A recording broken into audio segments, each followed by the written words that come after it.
Hello bachcho, let's read this question. So this question says you pour a quantity of flour of a volume 20 to 25 centimeter cubic onto a board which where it forms a conical pile. The coefficient of the static friction between the floor grains is nu as given कर रखा है.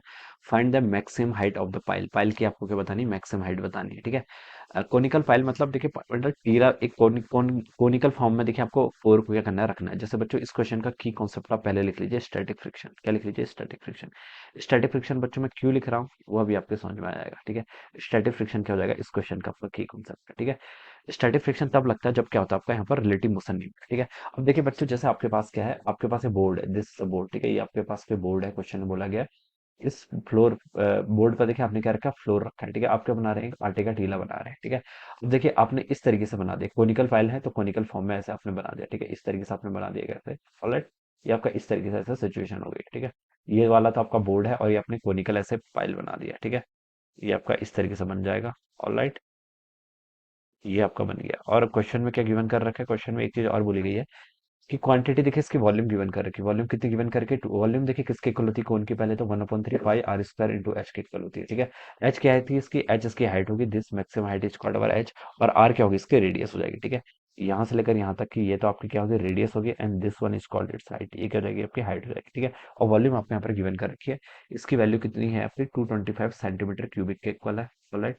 और ये कितनी होगी आपकी यहाँ से? 1/3 पाई r² इंटू एच के इक्वल हो जाएगी. ऑलराइट.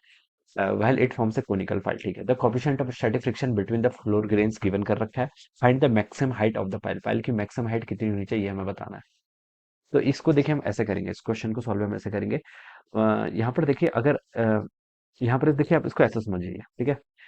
देखिए यहाँ पर आपका मान लीजिए ये आपका पहले आपने इतना बना रखा था. ठीक है. मैं इसको चलो अलग सा डायग्राम बना के समझाने की कोशिश करूँ. ये आपका पाइल था. ठीक है. ये आपने एक देखिए ऐसे ग्रेन जो आपका क्या फ्लोर को इकट्ठा करके ऐसे बना दिया. ठीक है. यहाँ पर देखिए हमने क्या करा एक पार्टिकल था. ये इतना बन चुका है. इसके ऊपर हमने एक यहाँ पर फ्लोर और डाल दिया. ठीक है. थोड़ा सा हमने क्या करा ग्रेन डाला.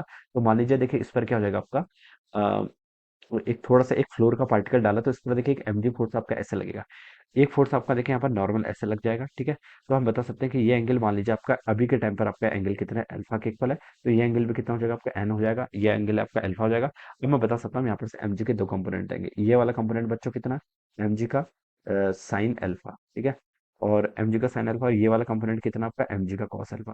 तो बच्चों देखिए इस पार्टिकल को इस फ्लोर के पार्टिकल को यहाँ पर रहने के लिए. ठीक है. अगर यहाँ पर रुकेगा इसका मतलब देखिए रुकने के लिए हम बता सकते हैं एक फ्रिक्शन फोर्स ऐसा लगेगा. ये फ्रिक्शन फोर्स आपका mg साइन अल्फा को क्या करना चाहिए? बैलेंस करना चाहिए. ठीक है. और मैं बता सकता हूँ देखिए यहाँ पर क्या लिख सकता हूँ. ये फ्रिक्शन फोर्स किसके बैलेंस करना चाहिए? यहाँ से आपका फ्रिक्शन फोर्स आपका mg साइन अल्फा के इक्वल हो जाएगा. यहाँ पर से मैं इतना बता सकता हूँ. ठीक है. और देखिए मैं बता सकता हूँ कि जो आपका फ्रिक्शन फोर्स है कौन सा? Static friction. स्टैटिक फ्रिक्शन की देखिए बच्चों मैक्सिमम वैल्यू किसके इक्वल होती है? आपकी न्यू एस इंटू एन के इक्वल होती है. ठीक है. तो मैं ऐसे लिख सकता हूँ आपका ये हो जाएगा न्यू एस इंटू एन. कितना हो जाएगा यहाँ से आपका mg cos अल्फा के इक्वल. ठीक है. कितना हो जाएगा? mg cos अल्फा के इक्वल. ठीक है.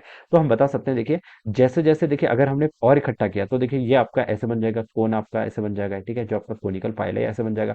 अब आपका देखिए अल्फा और ज्यादा बढ़ गया. अल्फा और ज्यादा बढ़ जाएगा तो हम बता सकते हैं mg साइन अल्फा बढ़ेगा. mg साइन अल्फा और बढ़ेगा तो आपका जो स्टैटिक फ्रिक्शन है ये भी और बढ़ेगा. ठीक है. और लेकिन स्टैटिक फ्रिक्शन तो एक लिमिट तक ही रीच कर सकता है. और जैसे ही वो लिमिट रीच कर गया उसके बाद ये पाइल्स क्या हो जाएगा? आपका गिरना स्टार्ट हो जाएगा. ठीक है. उसके बाद क्या हो जाएगा? ये आपका पाइल जो आपका फ्लोर का पार्टिकल है वो गिरना शुरू हो जाएगा. लेकिन हमसे पूछ रखा है कि मैक्सिमम हाइट क्या होनी चाहिए जहां तक ये आपका गिरे ना. तो मैक्सिमम हाइट के लिए हम बता सकते हैं यहाँ पर क्या लगना चाहिए आपका? मैक्सिमम स्टैटिक फ्रिक्शन लगना चाहिए. और मैक्सिमम स्टैटिक फ्रिक्शन अपनी इतनी वैल्यू ले सकता है. ठीक है. तो यहाँ पर देखिए मैं इस एफ एस ये क्या आपका स्टैटिक फ्रिक्शन इसको अगर मैं यहाँ पर पुट कर दूं तो बच्चों देखिए कितना हो जाएगा? mg साइन अल्फा की जो आपकी यहाँ पर हो सकता है ये इसकी मैक्सिमम वैल्यू के लिए बता रहा हूँ मैं. तो mg साइन अल्फा को यहाँ पर मैं इसके इक्वल पुट कर लेता हूँ. कितना? Mu S of mg sine alpha. ठीक है. यहाँ पर से मैं ऐसे लिख सकता हूँ. mg से बच्चों आपका mg कैंसिल हो गया. और यहाँ से आपका साइन अल्फा और सॉरी ये आपका कॉस अल्फा है. ठीक है. न्यू एस देखिए यहाँ पर लिखा है ना new S mg cos alpha.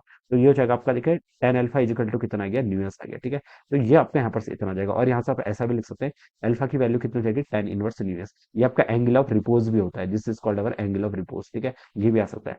तो बच्चों हम बता सकते हैं कि मैक्सिमम अल्फा कितना आ सकता है आपका? मैक्सिमम अल्फा आपका टेन इनवर्स न्यू एस के इक्वल आ जाएगा. ठीक है. ये हम यहाँ पर से बता सकते हैं. ठीक है. बच्चों देखिए ऐसे ही मैं यहाँ पर अब इस ओरिजिनल फिगर पर आते हैं. ठीक है. यहाँ पर देखिए मान लीजिए आपने इतने इसको टीले की हाइट बनाई. ठीक है. यहाँ पर आपका नहीं गिरा. फिर आपने थोड़ा और पार्टिकल्स रखे फ्लोर के. यहाँ तक आपका ऐसे बन जाएगा. ठीक है. नया वाला पाइल जो बनेगा अभी भी आपका नहीं गिरा. और यहाँ तक नहीं गिरा। इसके बाद अगर आप थोड़ा सा भी इसको इंक्रीज करेंगे तो ये क्या कर जाएगा, आपका गिर जाएगा। तो इस सिचुएशन में बता सकता हूँ, देखिए टेन अल्फा किसके इक्वल होगा यहाँ पर, आपका न्यूएस के इक्वल। अगर मैंने एक भी फ्लोर का पार्टिकल डाला तो एक कोनिकल टेल आपका यहाँ पर से खत्म, मतलब गिर जाएगा, ठीक है, टूट जाएगा। तो बता सकता हूँ मैं टेन अल्फा बच्चों किसके इक्वल हो जाएगा यहाँ पर, आपका न्यूएस के इक्वल हो जाएगा। इतना मैं ऐसे बता सकता हूँ। अब टेन अल्फा को देखिए मैं क्या लिख सकता हूँ, टेन अल्फा लिख सकता हूँ। टेन अल्फा किसके इक्वल होगा इस ट्रायंगल में, देखिए तो perpendicular divided by base H by R के इक्वल, ठीक है। तो मैं यहाँ से लिख सकता हूँ आपका न्यूएस की वैल्यू बच्चों कितनी आ गई यहाँ से आपकी, एच बाई आर के इक्वल आ गई, ठीक है। ये मैं यहाँ पर से बता सकता हूँ, ठीक है। अब मुझे देखिए बच्चों यहाँ पर क्या बताना है, मुझसे यहाँ पर हाइट पूछिए, मैक्सिमम हाइट पूछिए। मैं ऐसे रेडियस को क्या लिख सकता हूँ, रेडियस को मैं लिख सकता हूँ H divided by new S के इक्वल। अब इस वैल्यू को देखिए मैं इस फॉर्मूला में पुट कर लेता हूँ, तो वॉल्यूम बच्चों कितनी हो जाएगी आपकी, 1/3 पाई रेडियस का स्क्वायर, तो ये हो जाएगा आपका एच का square divided by new S का स्क्वायर इंटू कितना हो जाएगा यहाँ से आपका इंटू एच हो जाएगा, ठीक है। तो बच्चों यहाँ से आपकी वॉल्यूम हो जाएगी। वॉल्यूम को देखिए हम क्या लिख सकते हैं, वॉल्यूम हो जाएगी आपकी 3v, और न्यू एस को आप इधर ही लेके आ जाइए, ठीक है। और यहाँ पर होगी आपका पाई और एच क्यूब, ये वैल्यू आपकी यहाँ से इतनी आ गई। आपको मैक्सिमम हाइट बतानी है, ठीक है, किसमें, सेंटीमीटर क्यूबिक में। तो पूरे क्वेश्चन को आप सेंटीमीटर में कर लेते हैं। वॉल्यूम 225 है, सेंटीमीटर में नहीं छेड़ना है, ऐसे कैसे रहने देना है। न्यू एस कितना दे रखा है आपको, 1.60 का अंडर रूट में दिया ना। तो चलो यहाँ पर कुछ वैल्यू में होगा अभी, चलो देखते हैं। ये आपका 1.6 हो जाएगा। इजिकल टू बच्चों कितना आ गया आपका, पाई। पाई की वैल्यू कितनी होती है आपकी, 3.15 यूज करने को बोला गया। इंटू बच्चों कितना हो जाएगा यहाँ से आपका एच क्यूब के इक्वल हो जाएगा, ठीक है। बस आपको अब यहाँ से एच की वैल्यू क्या करनी है, कैलकुलेट करनी है, ठीक है। ये अंडर रूट यहाँ पर इसको इतना पुट करना है, राइट। तो ये देखिए यहाँ पर से हम अंडर रूट क्यों, अंडर रूट यहाँ पर कुछ कैलकुलेशन सिंप्लीफाई, चलिए अब इसको हम सॉल्व कर लेते हैं यहाँ से। कुछ सिंप्लीफाई हो रहा है। पाई को मैं यहाँ से 22/7 लिख सकता हूँ, उससे भी आपका कुछ नहीं होगा, राइट। 25.6 एंड 1.6 का स्क्वायर कितना होता है आपका, 2.56। 2.56 वाली भी कोई टर्म दिख नहीं रही है, तो चलिए इसको सॉल्व भी कर लेते हैं। ये हो जाएगा आपका, देखिए 225 इंटू 3 करेंगे तो आपका 675 हो जाएगा, इंटू आपका अंडर रूट ऑफ 1.6 करेंगे, ठीक है।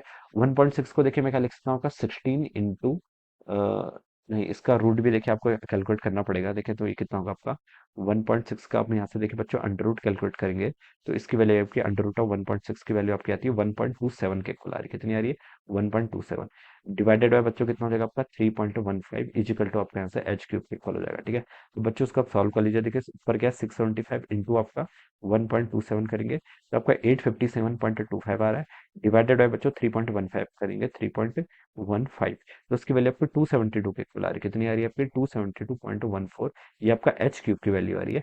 अब बस आप क्या कर लीजिए यहाँ से इसका की पावर 1/3 कर लीजिए, क्या कर लीजिए उसको अब यहाँ से आप सॉल्व कर लीजिए, ठीक है।